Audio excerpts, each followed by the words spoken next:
Eh, Sekali lagi saya mengucapkan terima kasih atas perhatian rekan-rekan media.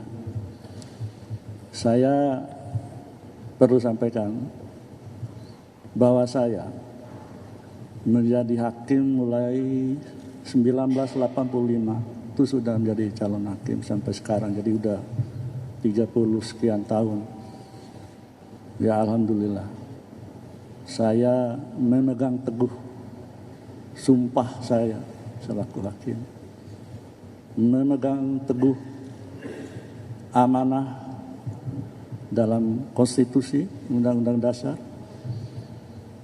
amanah dalam agama saya yang ada dalam Al-Quran, sehingga saya sering mengatakan dalam berbagai kesempatan bagaimana Nabi Muhammad SAW ketika didatangi oleh salah seorang yang bernama Usamah bin Zaid, diutus oleh bangsawan Quraisy supaya bisa melakukan intervensi, meminta perlakuan khusus karena ada tindak pidana yang dilakukan oleh salah seorang anak bangsawan Quraisy. Apa jawab Rasulullah SAW? Beliau tidak mengatakan menolak atau mengabulkan permohonan dari salah seorang yang diutus oleh bangsawan Quraisy itu. Beliau mengatakan, andaikan Fatimah anakku mencuri, aku sendiri yang akan memotong tangannya. Artinya menunjukkan bahwa hukum harus berdiri tegak, berdiri lurus, tanpa boleh diintervensi, tanpa boleh takluk oleh siapapun dan dari manapun. Alhamdulillah, dalam semua perkara sejak saya menjadi hakim, dan saya sesuai dengan ira-ira dalam sebuah putusan, sama putusan yang di Mahkamah Agung. Jadi saya itu hakim konstitusi yang berasal dari Mahkamah Agung. Ira-ira putusannya sama dengan di sini. Demi keadilan berdasarkan ketuhanan yang Maha Esa.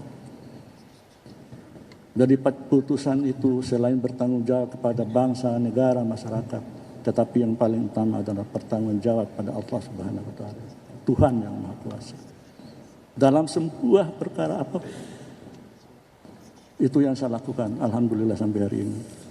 Terkait dengan pertanyaan rekan-rekan ataupun berita yang sudah begitu luas, luar biasa, masalah konflik kepentingan dan sebagainya.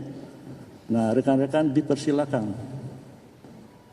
untuk membaca, mengkaji putusan Mahkamah Agung nomor 004/PUU _1/2003.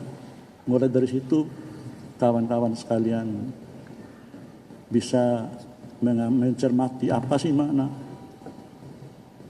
konflik kepentingan, konflik of interest terkait dengan kewenangan Mahkamah Konstitusi.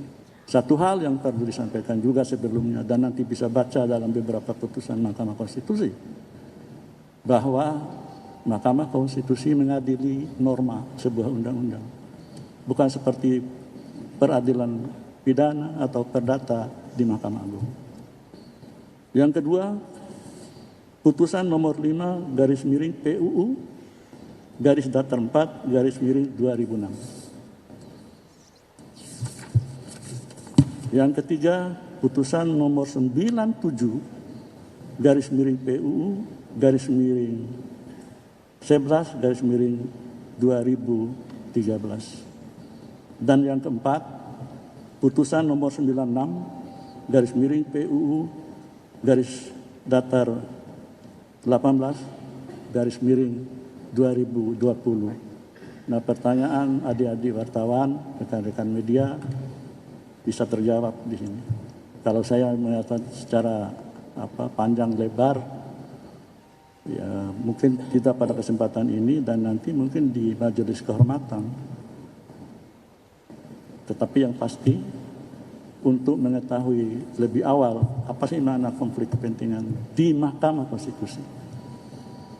Kalau pertanyaan itu diajukan ke misalnya hakim pengadilan negeri, pengadilan tinggi, Mahkamah Agung, atau semua peradilan yang berada di bawah Mahkamah Agung, selain dari peradilan umum, ya peradilan agama, pengadilan tun, peradilan militer. Tapi di sini sekali lagi, yang diadili itu adalah norma pengujian undang-undang. Jadi norma abstrak itu jadi bukan mengadili fakta atau sebuah kasus. Itu yang bisa saya sampaikan. Nanti selebihnya tentu kami semua termasuk Yang Mulia Prof. Eni akan mempertanggungjawabkan pada majelis kehormatan Mahkamah Konstitusi. Mungkin itu. Terima kasih. Saya kembalikan pada Yang Mulia Prof. Eni. Ya, baik, saya kira saya tambahkan sedikit saja ya.